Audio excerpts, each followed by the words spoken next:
ജ്യോതിഷ ദർശനത്തിലേക്ക് മാന്യ പ്രേക്ഷകർക്കെല്ലാം സ്വാഗതം ആശംസിക്കുന്നു. ഇന്ന് ജ്യോതിഷ ദർശനത്തിലൂടെ മകം നക്ഷത്രത്തെക്കുറിച്ചുള്ള വിവരങ്ങളാണ്, അല്ലെങ്കിൽ അതിൻ്റെ പ്രത്യേകതകളെക്കുറിച്ചാണ് ഇന്ന് സംസാരിക്കാൻ ആഗ്രഹിക്കുന്നത്. ഈ മകം നക്ഷത്രത്തെ സംബന്ധിച്ചിടത്തോളം അത് ഗണാന്തത്തിൽപ്പെടുന്ന ഒരു നക്ഷത്രമാണ്. അശ്വതി മുതൽ തുടങ്ങിക്കഴിഞ്ഞാൽ അശ്വതി നക്ഷത്രം, മകം നക്ഷത്രം, അതുപോലെ തന്നെ മൂലം നക്ഷത്രം, ഈ നക്ഷത്രങ്ങളുടെ ആദ്യത്തെ 15 നാഴികയും ആയില്യം കേട്ടരേവ നക്ഷത്രങ്ങളുടെ അവസാന 15 നാഴികയും ഗണാന്തം എന്ന് പറയും. അപ്പം മകം നക്ഷത്രം ഒരു ഗണം അവസാനിക്കുന്നതാണ്. നമ്മൾ പറയത്തില്ലേ, ചിലപ്പോൾ ദേഷ്യം വരുമ്പോഴൊക്കെ ഗണ്ണാന്തം പിറന്നു എന്നൊക്കെ പറയും. എന്നുവെച്ചാൽ ഒരു ഗണത്തിൽ അവസാനിക്കുന്നതും ഒരു ഗണത്തിൽ തുടങ്ങുന്നതുമായ നക്ഷത്രങ്ങൾക്ക് ഗണാന്ത ദോഷമുണ്ട്. എല്ലാ മകം നക്ഷത്രക്കാർക്കും ഉണ്ടെന്നല്ല, അതിന് പാദത്തിൻ്റെ അനുസരിച്ചിട്ടാണ്. എന്നാൽ ഈ ഗണാന്തത്തിൽ ജനിക്കുന്നത് ചക്രവർത്തിക്ക് തുല്യമായ അവസ്ഥ അവർക്കുണ്ടാകും.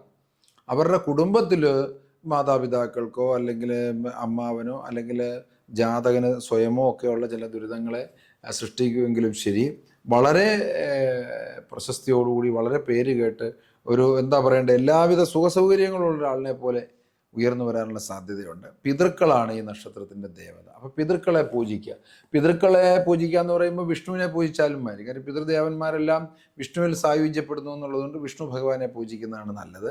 അസുരഗണ നക്ഷത്രമാണ്. അസുരഗണ നക്ഷത്രം ആയതുകൊണ്ട് ശാരീരികവും മാനസികവുമായിരിക്കുന്ന ബലവും ബുദ്ധിപരമായിരിക്കുന്ന കഴിവും വളരെ കൂടുതലായിരിക്കും.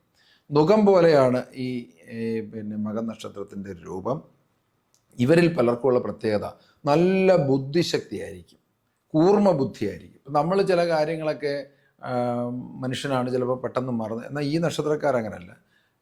മുമ്പ് നടന്നിട്ടുള്ള കാര്യങ്ങളും മറ്റും പലതും കൃത്യമായി ഓർത്തു വയ്ക്കാൻ നല്ല കഴിവുള്ളവരായിരിക്കും. വിദ്യാഭ്യാസ കാര്യങ്ങൾ ഉന്നതമായ വിദ്യാഭ്യാസം, ഉന്നത വിദ്യാഭ്യാസ യോഗം കാണുന്നുണ്ട്.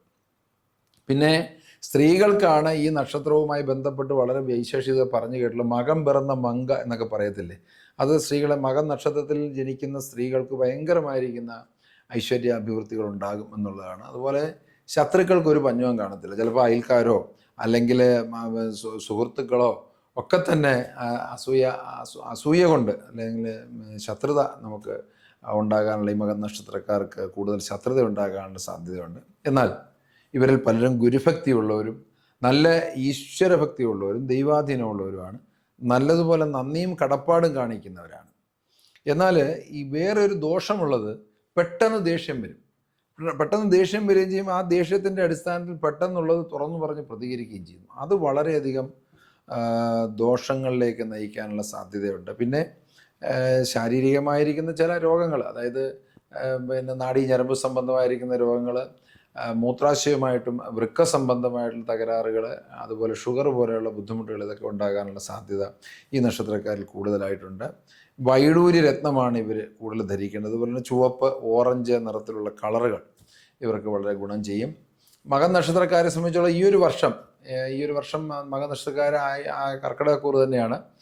മകം നക്ഷത്രക്കാർ ആചരിക്കേണ്ട ഒരു കാര്യം എന്ന് പറഞ്ഞു കഴിഞ്ഞാൽ വിഷ്ണു പ്രീതികരമായിരിക്കുന്ന കർമ്മം. നവഗ്രഹ പ്രതിഷ്ഠയുള്ള ക്ഷേത്രങ്ങളിൽ വ്യാഴത്തിന് പ്രത്യേകമായിരിക്കുന്ന പൂജ കഴിപ്പിക്കുന്നത് നല്ലതാണ്. അതുപോലെ തന്നെ വിഷ്ണു ക്ഷേത്രത്തിൽ തന്നെ പോയി ദർശനം നടത്തി തുളസിമാലയും ഭാഗ്യസൂക്തം, പുരുഷസൂക്തം പോലെയുള്ള അർച്ചനകൾ ചെയ്യുക. സർപ്പ ക്ഷേത്രങ്ങളിൽ പോയി സർപ്പാരാധനകൾ നടത്തുക, പുള്ളവും പാട്ട് നടത്തുക. അതുപോലെ തന്നെ ഗണപതിക്ക് വേണ്ടി പ്രത്യേകമായ വഴിപാട്, കറുകമാല ചേർത്തുക, ഗണപതി ഹോമം ചെയ്യുക.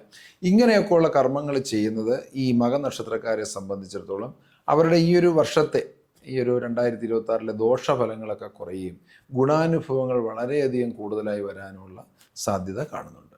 കൂടുതൽ വാർത്തകളും വിശേഷങ്ങളും നേരിട്ട് ലഭിക്കാൻ ജനങ്ങളിൽ നിന്ന് ജനങ്ങളിലേക്ക് ജനഭൂമി ന്യൂസ് സബ്സ്ക്രൈബ് ചെയ്യൂ. ബെൽ ബട്ടൺ അമർത്താനും മറക്കരുത്.